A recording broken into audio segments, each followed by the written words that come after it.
For today's video, we're going to speak about reactions involving macromolecules, and I'm specifically referring to carbohydrates, proteins, and lipids. So, first off the bat, when we speak about reactions with carbohydrates, we're going to refer to a very simple compound that we have seen many times if we're studying chemistry, which is glucose. This is the molecular formula for glucose, C6H12O6, and I'm going to write it twice because first we're going to talk about aerobic respiration. And aerobic respiration means that we're going to use oxygen to react with this glucose in order to burn it and to create some energy in our bodies. And we're going to produce carbon dioxide and water as side products. So essentially it's what? It's a combustion reaction, and we have to balance it. So here we have glucose, oxygen, water, and carbon dioxide. And let's start the balancing. 6 carbons on this side, 1 on this side, so we added 6 as a coefficient. Our carbon is balanced. Then we have 12 hydrogen atoms over here, only 2, so we add another 6. Hydrogen is balanced, 12 and 12. And last but not least, 6 oxygen atoms here, which we already have here. So what's left is only to balance this oxygen. 6 times 2 is 12. Here we have 2. So we add another 6 and our reaction is balanced. How can we recognize it? Glucose, oxygen, and we're going to produce carbon dioxide and water, and then we balance. The other type of reaction that we have with our good friend glucose is fermentation, which is a reaction by which we produce alcohol, the kind of alcohol we're used to find in beer, wine, and other fermented products.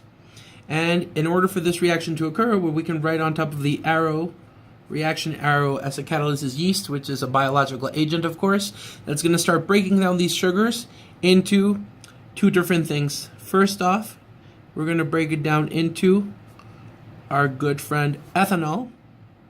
I don't know if it's a good friend, but we're going to break it down into ethanol, and the other side product is carbon dioxide. Remember, this can also be written as its skeletal form or line angle formula. And at the end of the day, what we're going to do again is we're going to balance. Let's name our stuff right here. Our reactant is glucose. Then we have ethanol, or its common name, ethyl alcohol, as a product, and carbon dioxide. Good. So carbon dioxide, and what we're going to do is we're going to add a number 2 over here. And how does this change our carbon count? 2 times 2 is 4. Here we have 6, so we need to add another 2 over here. Our carbon is balanced. Once our carbon is balanced, let's try to balance our hydrogen. Hydrogen only exists here, so right there, it's already balanced right here. 2 times 6 is 12. 12 on this side. And then let's see if oxygen is balanced. 2 times 1, 2 oxygen atoms. 2 times 2 is 4. 4 plus 2 is 6. So we're balanced. And these are the 2 basic types of reactions that we have with glucose and with carbohydrates. Now, what about if we want to make a disaccharide? If we want to make a disaccharide, we have to draw our glucose, or that might come on the test, depends on your teacher, where we have our glucose molecule in its cyclic form. And remember, whenever we draw a line that's thick like this and it's popping out, it means it's popping at us directly to the camera. And if we have a line that's hatched, this line means that it's pointing downwards. So this one's pointing up, pointing down, pointing up. Then we have another one pointing down, another one pointing down. So this is cyclic glucose, and we're going to make it react with its twin. So another glucose molecule, which we're going to draw really quickly. I made a mistake over here, but I'll correct it right now. And then we have one pointing out. Then we have another one here, which is hatched. Another hatched line over here. And our ring is closed right here. We draw this. And we draw this over here. So these are our 2 molecules, okay? So I'm going to highlight it just so that we know what we're talking about. Right here, this is the yellow one. And on the other side, we're gonna use orange for the other glucose molecule, what's going to happen right here is the following. We have basically intermolecular alcohol dehydration. You can also check out that video. And what does that mean? These two centers, these two functional groups are going to interact with each other, and they're going to form an ester bond. So if they form an ester bond, that means we're going to have an O separating two lines, right? Two different R's. So this one is a yellow one right here, and this one is the orange one. So then let's continue our drawing. Oxygen in the first position, oxygen in this position as well. And then here we have hash oxygen, hash line here. Then we have OH. This one's complete because remember these two. What did these two pop out? OH plus H, which is going to turn into water. That's why it's a condensation reaction. And here when we continue, we copy this down again. OH, HO hashed. Then we continue with this, HO. And then this is where it's going to get tricky because we might think that they're going to interact, but they're not. Why not? Because the orange one is pointing downwards like this. And then this one, the dark line, is pointing out like this. So they're not going to interact. If this is the level of the glucose molecule of the ring, the other one is going to go like this. So they're not going to touch. But just for illustration purposes, what we're going to do is we're going to cheat a little bit with a hex paper. This is the one from the orange one. And let's just cheat directly. And this one we're going to draw it bent upwards. And our OH here. But again, remember, this is just a graphic representation so that they don't overlap. And in reality, they would not overlap. Once we look at this, what do we have here in the middle? O, right? Just oxygen in the middle. And this is called a glycosidic bond. Acidic bond or linkage. And the product is, we have water as a product, and we have a disaccharide as the product. So the end result is a disaccharide, which came from one monosaccharide interacting with another one, in this case glucose. They dehydrate, forming an ether bond in the middle, because this belongs to chemical family ethers. And remember, ROR being separated. There are tutorials on this again in my channel. You can check it out. And this is this reaction where we're joining two of our good monomers, monosaccharides.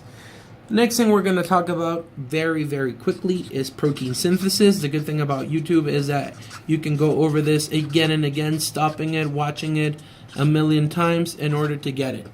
What is the basic structure of an amino acid? We have central carbon atom, and this is going to be drawn in condensed form. We have the carboxylic acid side. We have the amino side.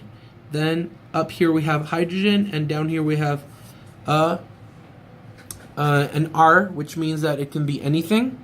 Remember, this can also be drawn as H2N in order to show a little bit more of coherence when we're speaking about what we're bonding to, because at the end of the day, carbon is bonding to nitrogen, not to the hydrogen, but it really also depends on the textbook you're consulting. So once these two guys want to join together, what's going to happen is we're going to get a donation. And what is this donation? We're going to get a hydroxy from the carboxylic acid side, and we're going to get just one hydrogen from the amino side. And what are these going to form? Of course, they're going to form water, which is a condensation reaction. So two of these amino acids, that's why they're called amino acids, because they have an amino side and a carboxylic acid side. They're going to come together. And when I write my structure again, what's left over is CO bonding to N, and then we repeat our structure. And we're set. These guys are joined together. And what do we have right here? we have a, just how, like we had a disaccharide, we formed a dipeptide, which is in essence a very, very tiny protein made up of 2 amino acids.